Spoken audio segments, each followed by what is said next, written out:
Hello everyone, अस्सलाम वालेकुम। Welcome to career 360। Career 360 का mission best and effective learning, trainings और डेवलपमेंट प्रोग्राम्स और कंसल्टेंसी सर्विसेज की एक वसी रेंज को डिज़ाइन और फ्राहम करना है जो आपकी इंडिविजुअल्स और ऑर्गेनाइजेशनल कारकर्दगी और एफिशिएंसी को नेक्स्ट लेवल तक ला सकती है।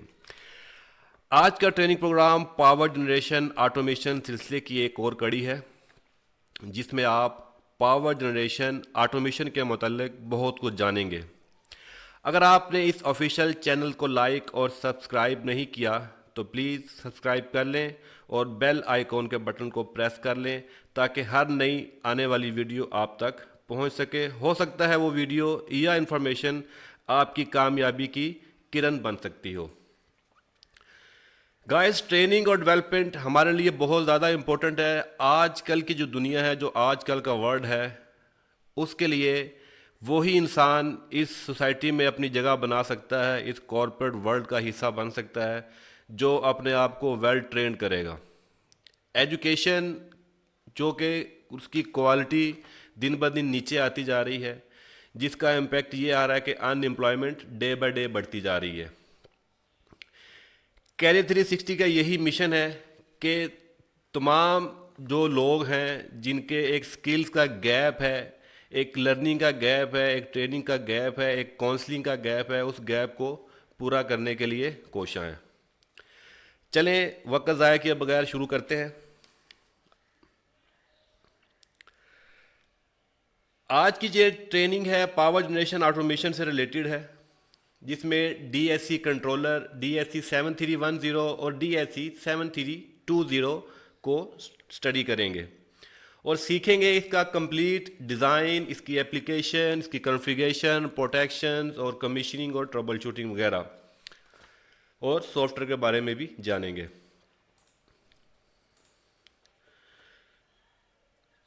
गाइस, डीएससी 7310 एक ऑटो स्टार्ट कंट्रोलर है। ये डीएससी 73XX सीरीज है। Basically DSC 7310 auto start controller और DSC 7320 auto mains failure controller है, जो कि कमर्शियल पावर और यूटिलिटी के लिए इस्तेमाल किया जाता है। अगर आप सिर्फ ऑटो स्टार्ट कंट्रोलर इस्तेमाल करेंगे तो दैट वुड बी डीएससी 7310। अगर आपको एएमएफ कंट्रोलर चाहिए, आप उसमें यूटिलिटी और मेंस के प्रोटेक्शन भी चाहिए, ऑटो मेन ट्रांसफ़र का फीचर भी चाहिए, आपको दोनों मैग्नेट कॉन्टैक्टर या एसीबी को कंट्रोल करना है, तो आपके लिए डीएससी 7320 होगा। जो लास्ट वाले जो दो डिजिट हैं 10 एंड 20, ये रिप्रेजेंट करते हैं इसकी फंक्शनैलिटी को। अगर लास्ट पे 20 होगा किसी भी सीरीज़ में तो वो कंट्रोलर आपका एएमएफ कंट्रोलर होगा। अगर उसके लास्ट में 10 होगा तो वो आपका ऑटो स्टार्ट कंट्रोलर होगा। उसके अंदर एएमएफ फंक्शनैलिटी या एटीएस की फंक्शनैलिटी नहीं होगी।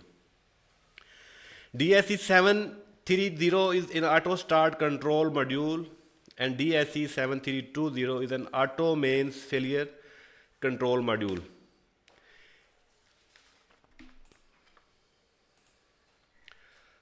अगर की फ़ीचर की बात की जाए तो इसमें बहुत सारे ऐसे फ़ीचर आपको मिलेंगे। ये बहुत ही एडवांस और हाई लेवल का कंट्रोलर है। इसमें आपको जेनसेट के रिलेटेड बहुत सारी प्रोटेक्शंस जो कि दूसरे कंट्रोलर्स में हैं वो भी आपको मिलेंगी, प्लस साथ साथ आपको इसमें मल्टीपल इनपुट्स और आउटपुट्स भी मिलेंगी वसी रेंज में, और एनालॉग इनपुट की भी ऑप्शन इसके अंदर आपको मिलेगी।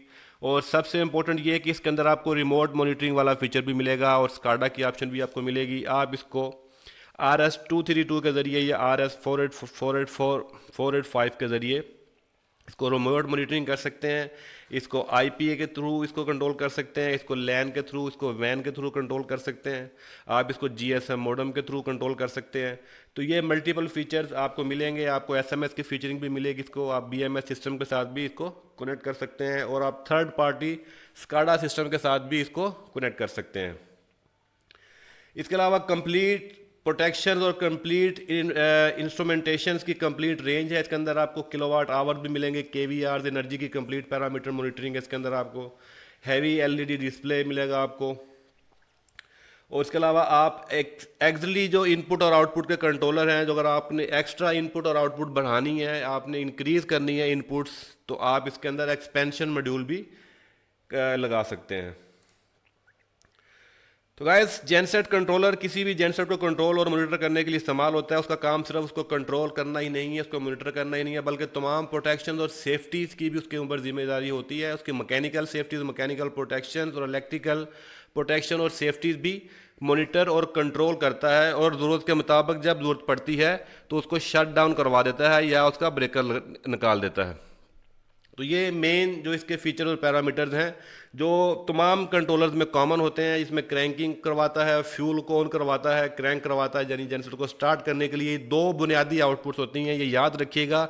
कोई भी जेनसेट कंट्रोलर हो, ये दो जो आउटपुट होती है इनका ताल्लुक उसको स्टार्ट करवाने के लिए है। पहले फ्यूल ऑन करवाएगा, एक फ्यूल रे के जरिए फ्यूल सोलेनाइड को ऑपरेट करवाएगा। आफ्टर दैट क्रैंक की आउटपुट जनरेट होगी और सेल्फ स्टार्टर के जरिए और इंजन को घुमाएगा, इनिशियल आरपीएम के जरिए घूमेगा तो वो जेनसेट स्टार्टिंग की तरफ जलता है। तो ये दो बेसिक आउटपुट्स होती हैं। इसके अलावा ऑयल प्रेशर जो है वो एक बेसिक सेफ्टी है जो हर कंट्रोलर में आपको मिलेगी, चाहे वो जितना भी बेसिक हो, क्योंकि ये मिनिमम रिक्वायरमेंट होती है। ऑयल प्रेशर और टेम्परेचर की सेफ्टी है, जैसे जैकेट वाटर टेम्परेचर की जो प्रोटेक्शन और इंजन ऑयल प्रेशर की जो सेफ्टी है, ये बेसिक और मिनिमम सेफ्टीज होती हैं, ये हर कंट्रोलर में आपको मिलती हैं। तो ये एक लाइन डायग्राम जिससे आपको एक अंडरस्टैंडिंग होती है कि जेनसेट किस तरीके से कंट्रोल करता है, जो बेसिक उसके साथ जो लिंक होता है, जो वायरिंग डायग्राम बनी होती है वो किस तरीके से जाती है उसके साथ। दूसरे तमाम मॉड्यूल्स की तरह इसके अंदर भी इलेक्ट्रॉनिक इंजन की तमाम कंपैटिबिलिटी है। आप कैन के थ्रू किसी भी इलेक्ट्रॉनिक इंजन के साथ इसको कनेक्ट कर सकते हैं। ईसीएम के तमाम पैरामीटर्स आप कैन के थ्रू वहाँ से पिक कर सकते हैं। आप जिस तरह के पैरामीटर उठाना चाहें, कैन के तमाम पैरामीटर्स आपको इजीली अवेलेबल होंगे यहाँ पर। अगर इसकी वायरिंग डायग्राम की तरफ आऊँ तो आप देखें कि इसमें आपको DSC 7310 की अगर मैं बात करूँ तो इसमें आपको सीटीज के कनेक्शन नजर आएंगे। यहाँ पर आपके पास मल्टीपल ऑप्शंस हैं, आप सिंगल सीटी भी इस्तेमाल कर सकते हैं। अगर आपने single phase 2 wire system connect किया हुआ, आप 3 फेज 4 वायर सिस्टम पर भी जा सकते हैं, और आप इसमें 3 फेज 3 वायर सिस्टम के ऊपर भी जा सकते हैं। सीटीज आप इसमें 4 भी इंस्टॉल कर सकते हैं। अगर आपने अर्थ की प्रोटेक्शन आपने एक्टिवेट करनी है तो आपको न्यूट्रल के ऊपर भी सीटी इस्तेमाल करनी होती है। वो मैं आपको आगे बताता हूँ कि न्यूट्रल के ऊपर जो सीटी आपने इस्तेमाल करनी है वो किस मकसद और किस पर्पज़ के लिए इस्तेमाल की जाएगी। नंबर 1 के ऊपर इसकी नेगेटिव सप्लाई होती है और नंबर 2 के ऊपर इसकी पॉजिटिव सप्लाई होती है जो एक फ्यूज़ के थ्रू दी जाती है। बाकी इसके 3 नंबर पे इमरजेंसी स्टॉप बटन है जो भी एक फ्यूज़ के थ्रू सप्लाई दी जाती है। नंबर 4 पे इसकी जो आउटपुट मिलेगी वो आपको फ्यूल सोलेनाइड को ऑपरेट करवाने की आउटपुट निकलती है। पॉजिटिव आउटपुट निकालता है ये कंट्रोलर, तमाम इसकी इनपुट नेगेटिव है। नंबर 5 पर ये क्रैंक की रिले को ऑपरेट करवाने के लिए आउटपुट जाएगी जो आपकी सेल्फ स्टार्टर मोटर की तरफ जाएगी। इसके बाद इसकी नंबर 16, 17, 18 आपको एनालॉग इनपुट्स की एक वसी रेंज प्रोवाइड करता है। इसमें low oil pressure, high engine temperature, fuel level, और आपकी इसके अलावा एक आपको एक्स्ट्रा आउटपुट भी मिलती है। इसके ऊपर आप कोई भी एनालॉग सेंसर लगा सकते हैं।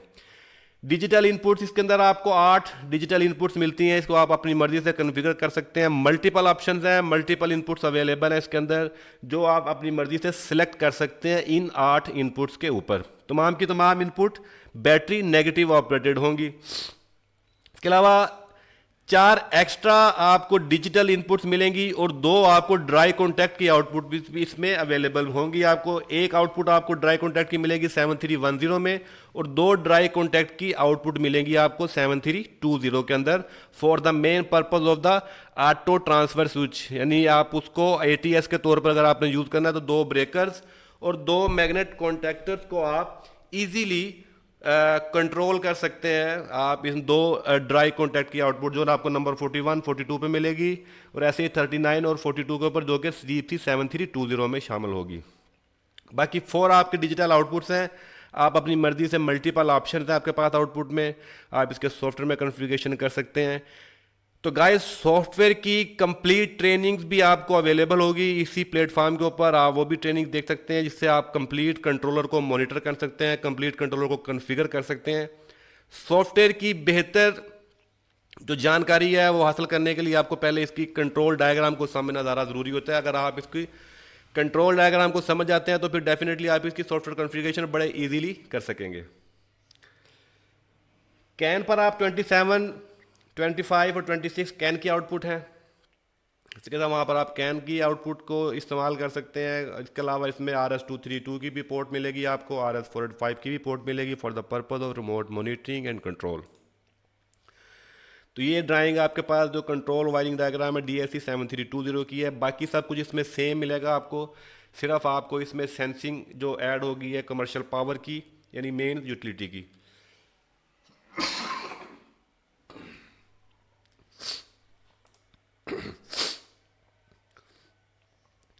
सीटी के कनेक्शन बहुत इंपॉर्टेंस रखते हैं किसी भी कंट्रोलर में। जब आप सीटी के कनेक्शन लगाते हैं तो एक तो सीटी की जो फेज सीक्वेंस है वो बिल्कुल दुरुस्त होनी चाहिए, यानी L1, L2, L3 जो फेज सीक्वेंस है कंट्रोलर के अंदर भी उन्हीं नंबर्स के ऊपर L1 पे L1 आए, L2 और L3 सीक्वेंस के साथ आए।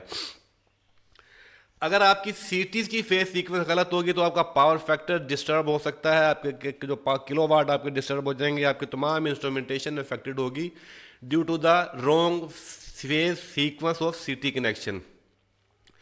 बाकी जो उसकी मेन वोल्टेज की फेज सीक्वेंस है वो भी अगर गलत होगी तो उसके ऊपर वो अलार्म देगा, लेकिन वो आप अपनी मर्जी से सेट कर सकते हैं। वो आप उसको L1, L2, L3 या L3, L2, L1 जो भी आप अपनी मर्जी से सेलेक्ट करें वो आप कर सकते हैं।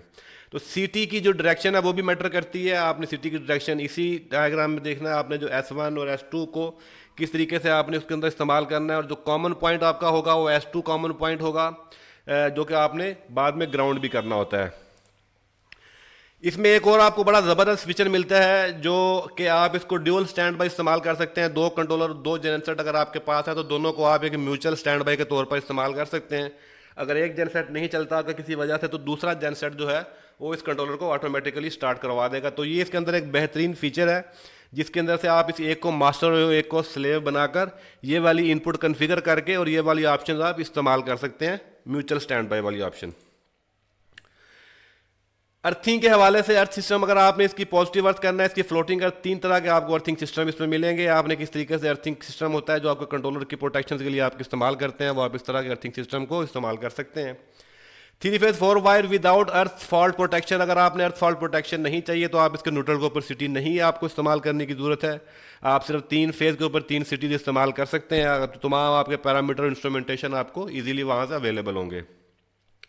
Single phase with restricted earth fault, अगर आप ये पॉइंट आपने गौर करना है, आप इसको ऑपरेशन मैनुअल में ये तमाम आपको वायरिंग डायग्राम आपको मिल जाएगी। तो मैं सिर्फ आपको कॉमन बात बताता हूँ कि जब भी आपने अर्थ फॉल्ट को एक्टिवेट करना है, अर्थ फॉल्ट की रिले को आपने यूज़ करना है, अर्थ फॉल्ट की प्रोटेक्शन आपने इस्तेमाल करनी है, तो आपको न्यूट्रल के ऊपर सीटी इस्तेमाल करनी पड़ती है। अब आपका वो टू फेज 3 वायर सिस्टम है या सिंगल फेज 2 वायर सिस्टम है या 3 फेज 3 वायर सिस्टम है, whatever system you are using, but अगर आपने अर्थ के ऊपर सीटी लगानी है तो ही आप अर्थ फॉल्ट की प्रोटेक्शन इस्तेमाल कर सकते हैं। ठीक है, तो ये आपके पास डिफरेंट ड्राइंग्स आपके पास आएंगी जिनमें आप देखेंगे ये आपका सिंगल फेज सिस्टम है, इसमें अर्थ की प्रोटेक्शन नहीं है, सिर्फ एक सीटी आपने इस्तेमाल की है फेज के ऊपर। इसके बाद आपका 2 फेज सिस्टम है, इसमें आपने ये अर्थ के प्रोटेक्शन नहीं है, 2 फेजेस के ऊपर आपने सिटी इस्तेमाल की है। ये आपका अर्थ के साथ है, इसमें न्यूट्रल के ऊपर आपने सिटी इस्तेमाल की। तो जहाँ पर न्यूट्रल पे सिटी आएगी दैट्स मीन कि आप अर्थ प्रोटेक्शन रिले जो है वो आप यूज़ कर रहे हैं, अर्थ फॉल्ट की जो प्रोटेक्शन है वो आप इस्तेमाल कर रहे हैं। 3 phase 4 wire system with unrestricted earth fault, इसमें आप देख रहे हैं कि आपके पास जो अर्थ फॉल्ट की जो सिटी है वो आपने न्यूट्रल के ऊपर इस्तेमाल की हुई है, तो वो आपकी सिटी आ रही। सिटी कॉमन पॉइंट जो है वो आपका लाजमी अर्थ होना चाहिए। ये आपके कंट्रोलर के लिए बहुत ज़्यादा इंपॉर्टेंस रखता है। अगर आपका सिटी का कॉमन पॉइंट अर्थ नहीं होगा तो यहाँ पर शॉर्ट सर्किट हो सकता है किसी भी वक्त हैवी सर्ज की वजह से। सिटी लोकेशन, इस कंट्रोलर में आपको 2 ऑप्शन मिलती हैं सिटी लोकेशन के लिए, या तो आप जेनसेट वाली साइड पर सीटीज प्लेस कर सकते हैं या आप लोड वाली साइड पर सीटी प्लेस कर सकते हैं। तो अगर आप जेनसेट वाली साइड पर सीटी प्लेस करेंगे तो आपको सिर्फ जेनसेट के एम्पेयर मिलेंगे, लेकिन अगर वही सीटीज आप लोड वाली साइड पर इस्तेमाल करते हैं तो आपको मेन साइड के जो मॉनिटरिंग है वो भी आपको मिल सकती है। तो ये दोनों ऑप्शन में से एक ऑप्शन आपने चूज़ करनी होती है, जो मर्जी आप ऑप्शन चूज़ करें। तो सॉफ्टवेयर में इसकी सेटिंग में वो ऑप्शन को आप इस्तेमाल करेंगे, इधर आपने जनरेटर्स पे जाना है या लोड के ऊपर जाना। तो आप ये देख रहे हैं कि लोड वाली अगर आप ऑप्शन यूज़ करेंगे तो सीटीज की आपकी जो प्लेसमेंट है वो आपकी लोड साइड पर चली जाती है। डिस्प्ले इसका डिस्क्रिप्शन अगर आप कंट्रोल देखें तो ये इसका फ्रंट की है। जो लोग इस तरह के दूसरे कंट्रोलर से थोड़ा सा फेमिलियर है तो उनको समझना ये काफ़ी आसान है। इसके ऊपर जो जो पुश बटन्स लगे हुए हैं, जिसके ऊपर पुश कीज़ हैं, इसमें आप देख रहे हैं कि स्टॉप की जो रेड बटन होता है ऑलवेज द स्टॉप की, हाथ का निशान जिसके ऊपर बना होता है उसको हम मैनुअल की कहते हैं, और जो ग्रीन आई वाला बटन होता है वो हमेशा स्टार्ट का बटन होता है। अगर आपने इसको मैनुअल स्टार्ट करवाना है तो हमें पहले मैनुअल पुश बटन प्रेस करना होगा, then that control will go to the manual mode, उसके बाद हम उसका ग्रीन बटन पुश करेंगे तो वो स्टार्ट हो जाएगा। अगर आपने ऑटो मोड पे चलाना है तो ऑटो मोड वाला बटन आप प्रेस कर देंगे तो मॉड्यूल्स जो होगा वो ऑटो मोड पे कन्वर्ट हो जाएगा। अब जब उसकी कोई इनपुट एक्टिवेट होगी तो वो ऑटो मोड पे स्टार्ट हो जाएगा ऑटोमेटिकली, डिपेंड अपॉन एक्टिवेशन और deactivation of remote start input. इसके अलावा नेविगेशन की है, मेन्यू ऊपर नीचे करने के लिए अप डाउन राइट लेफ्ट की कीज मिलेंगी आपको। फिर इसका ब्रेकर क्लोज करने की भी एक आपको बटन मिलता है जिससे आप जनसेट का ब्रेकर क्लोज कर सकते हैं अगर आपने उसकी आउटपुट कन्फिगर की हुई है और वो ब्रेकर की तरफ जा रही है। अगर वो आउटपुट आपने लगाई यूज की है तो आप यहाँ से बटन से ब्रेकर को क्लोज और ओपन कर सकते हैं। ये एलईडी रिप्रेजेंट करती है आपके जेनसेट अवेलेबल को और ब्रेकर को कंट्रोल को। तो जो फर्स्ट वाली एलईडी है, जब जेनसेट आपका 400 वोल्ट 50 हर्ट्ज फ्रीक्वेंसी के ऊपर अवेलेबल हो जाएगा then this LED will be on. The after that the other one LED is represent to the breaker control. अगर आपका ब्रेकर कंट्रोल किया हुआ है, आपने ब्रेकर कंट्रोल की आउटपुट यूज की है और आपने फीडबैक लिया हुआ है तो आपकी ये वाली एलईडी ऑन हो जाएगी। यहां पर यह बात आपने ज़हन नशीन रखनी है कि जब आप ब्रेकर कंट्रोल करते हैं तो आपने एक आउटपुट जेन क्लोज का इस्तेमाल करनी है, ब्रेकर क्लोजिंग के लिए एक आउटपुट आपने यूज़ करनी है और उसी का एक फीडबैक आपको चाहिए होता है जेन क्लोज एक्सली, यानी वो इनपुट उसको मिलेगी। पहली आउटपुट से ब्रेकर क्लोज हो जाएगा, जैसे ही ब्रेकर क्लोज होगा तो एक फीडबैक सिग्नल इस कंट्रोलर को चाहिए होता है कि भाई ब्रेकर क्लोज हो चुका है, तो वो इनपुट इसको एक्टिवेट होगी। वो इनपुट हम ब्रेकर के ड्राई कॉन्टैक्ट से एक नेगेटिव पॉइंट घुमाकर उसका ड्राई कॉन्टैक्ट यूज़ करके हम इस कंट्रोलर में एक इनपुट दे देते हैं और कॉन्फ़िगर करते हैं ब्रेकर क्लोज एक्सली। जब वो इनपुट एक्टिवेट हो जाती है तो मॉड्यूल ये समझ जाता है कि now is the breaker close, तो वो फीडबैक सिग्नल देना बहुत ज़रूरी होता है, तब ये एलईडी आपकी ऑन होगी। ये वाला कंट्रोलर 7320 है, इसमें आपका एक कमर्शियल पावर का एक यूटिलिटी का एक बटन इसमें एक्स्ट्रा ऐड हो जाता है। अगर आप देखेंगे बाकी आपके कीज़ वही हैं, फीचर आपका वही रहेगा। यहाँ पर आप दो एटीएस को कंट्रोल कर सकते हैं इन दो बटन के through, open close, transfer to mains, transfer to gen, बाकी आपके सारे बटन वही हैं। ये एलईडीज जैसे जेनसेट की एलईडीज थी ऐसे मेन्स की अवेलेबल की एलईडीज है और मेन ब्रेकर या मेन कंडक्टर क्लोज की एलईडी है आपके सामने है। स्टार्टिंग इंजन वेरी सिंपल, कोई भी कंट्रोलर हो गाइस उसको स्टार्ट करना दो वजूहात, दो तरीके होते हैं उसको स्टार्ट करने के। Number 1 is the manual method, number 2 is the automatic method. Manual method में you must push the manual button, manual mode. अगर आपका कंट्रोलर मैनुअल मोड पर होगा तो आप आई यानी स्टार्ट बटन जो ग्रीन बटन होता है, जो कि most of the common indication है तमाम कंट्रोलर्स को, इसी तरह का बटन आपको नजर आएगा। इस बटन को आप जब प्रेस करेंगे तो ये स्टार्ट हो जाता है, that is called the manual mode operation, the manual operation.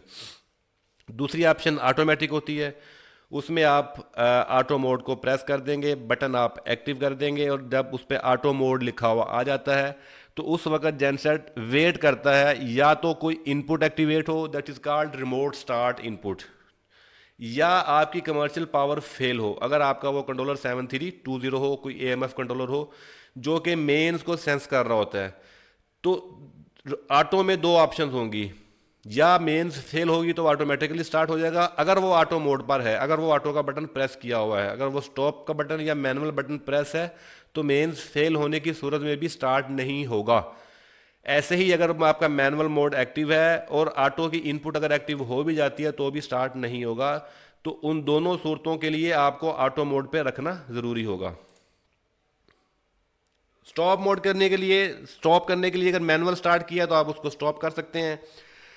अगर आपने ऑटो भी स्टार्ट किया तो भी आप स्टॉप बटन दबाकर उसको स्टॉप करवा सकते हैं। तो अगर ऑटोमेटिकली स्टॉप करवाना चाहते हैं तो ऑटोमेटिकली स्टॉप करवाने के दो मेथड हैं, या तो वो इनपुट डीएक्टिवेट हो जिस इनपुट की वजह से जेनसेट स्टार्ट हुआ था, या कमर्शियल पावर वापस आ जाए, रिस्टोर हो जाए। अगर कमर्शियल पावर रिस्टोर हो जाएगी तो भी आपकी वो जो जेनसेट आपका जो है वो बंद हो जाएगा ऑटोमेटिकली, वो क्लोज आपका जेनसेट ऑफ हो जाएगा ऑटोमेटिकली, क्योंकि वो डिपेंड आपका कर रहा था मेंस पावर के ऊपर।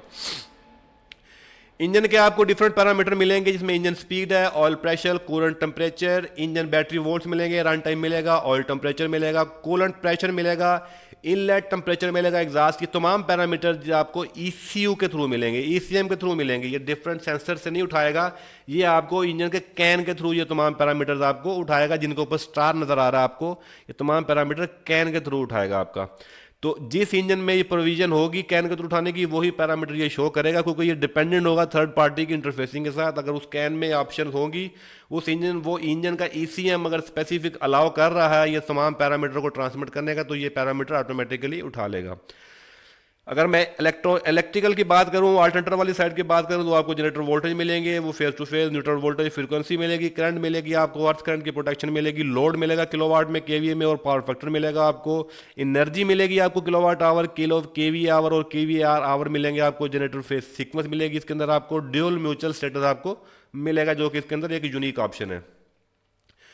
यूजर कॉन्फ़िगरेबल इंडिकेटर्स हैं गाइस, ये 4 एलईडी लाइट्स हैं, ये आप इसके सॉफ्टवेयर में जाकर इन 4 एलईडी के आगे कोई चीज़ कॉन्फ़िगर कर सकते हैं। फॉर एग्जांपल आपने फर्स्ट वाली एलईडी के ऊपर लिख दिया हुआ रिमोट स्टार्ट एक्टिवेशन, वह तो जब रिमोट स्टार्ट की इनपुट एक्टिव होगी तो ये लाइट ऑन हो जाएगी, आपको पता चल जाएगा कि इस वक्त रिमोट स्टार्ट इनपुट एक्टिव है। तो कॉमन फॉल्ट की भी आप इंडिकेशन ले सकते हैं, कॉमन वार्निंग इंडिकेशन ले सकते हैं, कॉमन शटडाउन की ले सकते हैं, फ्यूल स्टार्ट के ले सकते हैं, क्रैंकिंग ले सकते हैं, whatever you want, you can just put the select the specific desire your function की, then you can take the action after that once the action is activated.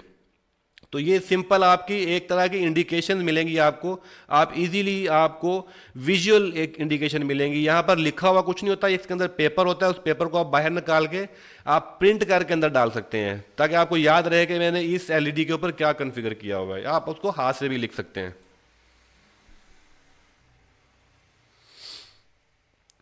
Different आपको push button मिलेंगे, जो कि मैंने आपको पहले बता चुका हूँ। इसमें स्टॉप मोड है, मैनुअल मोड है, आपका टेस्ट मोड है, ऑटोमेटिक मोड है, ये सारे बटन्स आपको मिलेंगे। मोर डिटेल आपको इसका जो आपका ऑपरेशन मैनुअल है उसमें भी आपको ये चीज़ों के बारे में मिल सकता है। कमीशनिंग वेरी इंपॉर्टेंट, जब आप तमाम इसकी वायरिंग डायग्राम, इसकी कनेक्शन वायरिंग कर लेते हैं, तमाम रिलेज, प्रोटेक्शन फ्यूज़, तमाम चीज़ें आप इंस्टॉल कर देते हैं, उसके बाद आप इसको चलाना होता है। इसको चलाने का नाम कमीशनिंग होता है। कमीशनिंग करने के लिए आपको तमाम चीज़ों को पहले इसकी सेफ्टीज़ को सामने रखना होता है कि आया आपने तमाम जो वायर्स लगाई हैं वो परफेक्ट हैं, जो बैटरी की पोलैरिटी है वो ठीक है, ओके है, वो नेगेटिव नेगेटिव की तरफ है, पॉजिटिव पॉजिटिव के ऊपर, तमाम फ्यूज़ लगाए हुए हैं आपने। इसके अलावा आपने इसकी जो अर्थिंग है वो आपने चेक कर ली है, कॉमन पॉइंट को आपने अर्थ कर दिया हुआ है, जो सिटी का कॉमन पॉइंट है, मॉड्यूल की अपनी भी एक अर्थिंग है उसको भी आपने अर्थ कर दिया हुआ है, जो इसका ऑयल सेंडर, टेम्परेचर सेंडर, जितनी भी इसकी एनालॉग इनपुट्स हैं उसका भी कॉमन पॉइंट आपने ग्राउंड किया हुआ है, वो भी आपको चेक करना होगा। जेनसेट की न्यूट्रल आपने अर्थ की हुई है, वो भी आपने चेक करना है। बॉडी को भी आपने अर्थ किया था, वो भी आपने चेक करना है। तमाम पैरामीटर्स को आपने चेक कर लेना है, जो हार्ड वायर्स कनेक्शन है उनको आपने चेक कर लेना अच्छे तरीके से। उसके बाद आपने जेनसेट की बैटरी को देखना है, उसका फ्यूल, उसका वाटर लेवल, वो तमाम चीज़ों की इंस्पेक्शन करने के बाद आप इसको स्टार्टिंग करवा सकते हैं मैनुअल मोड के ऊपर। अगर मैनुअल मोड पे स्टार्ट हो जाता है तो उसके बाद ये ऑटो मोड पे भी आप इसकी टेस्टिंग कर सकते हैं। ऑटो मोड के ऊपर आप इनपुट एक्टिवेट करके या मेंस फेलियर के ऊपर इसको स्टार्ट करवा सकते हैं, तो वो आपकी ऑटोमेटिकली भी टेस्टिंग हो जाएगी। फॉल्ट फाइंडिंग, मैं पहले भी रिपीट करता हूँ, फॉल्ट फाइंडिंग एक बहुत इंटरेस्टिंग फील्ड है। ट्रबल शूटिंग और फॉल्ट फाइंडिंग बेहतर तरीके से सिर्फ वही कर सकता है जो किसी चीज़ को ज़्यादा तरीके से अंडरस्टैंड करता हो। तो आप इस कंट्रोलर को जितना ज़्यादा अंडरस्टैंड करेंगे, जितना ज़्यादा समझेंगे, आप उसकी फॉल्ट और ट्रबल शूटिंग भी बेहतर तरीके से कर सकते हैं। प्लस ये आपको जो बेसिक कॉन्सेप्ट है इंजन से रिलेटेड, इंजन की स्टार्टिंग से रिलेटेड, इंजन की ऑपरेशन से रिलेटेड, अल्टरनेटर, एवीआर, एक्साइटेशन, ये तमाम चीज़ें को आप और बेहतर तरीके से आपको पता होगा तो आप एक अच्छे ट्रबल शूटर और फॉल्ट फाइंडर बन सकते हैं, बशर्ते कि आपकी जो रिसर्च ज़्यादा होनी चाहिए। कैरी 360 के इस ऑफिशियल चैनल के ऊपर तमाम ट्रेनिंग्स अवेलेबल हैं जो आपको स्ट्रेंथन करती हैं किसी भी टॉपिक के हवाले से, चाहे वो पावर जनरेशन हो, चाहे वो प्रोजेक्ट मैनेजमेंट हो, चाहे कोई भी फील्ड हो। इसमें 100 से ज़्यादा डिफरेंट तरह की आपको ट्रेनिंग्स अवेलेबल हैं, ज़िंदगी के हर मैदान हर शोबे में आपको यहाँ पर ट्रेनिंग्स मिलेंगी। तो आप अपनी स्पेसिफिक ट्रेनिंग्स आपकी सर्च आउट करके आप अपना वो स्पेसिफिक स्किल्स हासिल कर सकते हैं।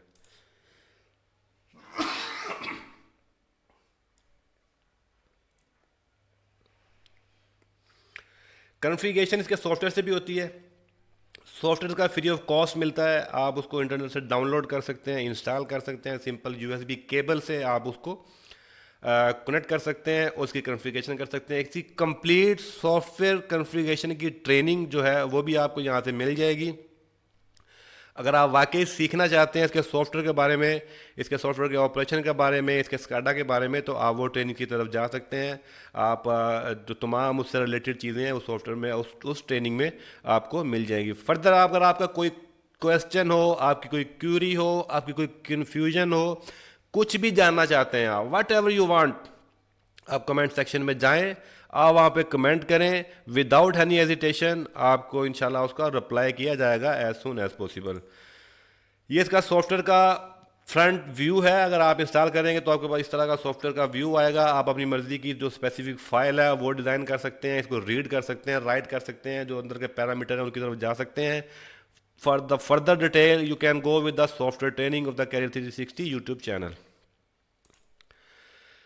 Thank you very much for the listening of this important training. I hope कि ये ट्रेनिंग आपके लिए बहुत ज़्यादा फ्रूटफुल साबित हो सकती है, या अगर आप इस फील्ड से रिलेटेड हैं, आप पावर जनरेशन और ऑटोमेशन की फील्ड से रिलेटेड हैं, तो ये ट्रेनिंग डेफिनेटली आपको कहीं ना कहीं काम आएगी। मिलते हैं अगली किसी शानदार वीडियो में, तब तक के लिए अल्लाह हाफिज़, अपना ख्याल रखिएगा। Good luck, best of luck.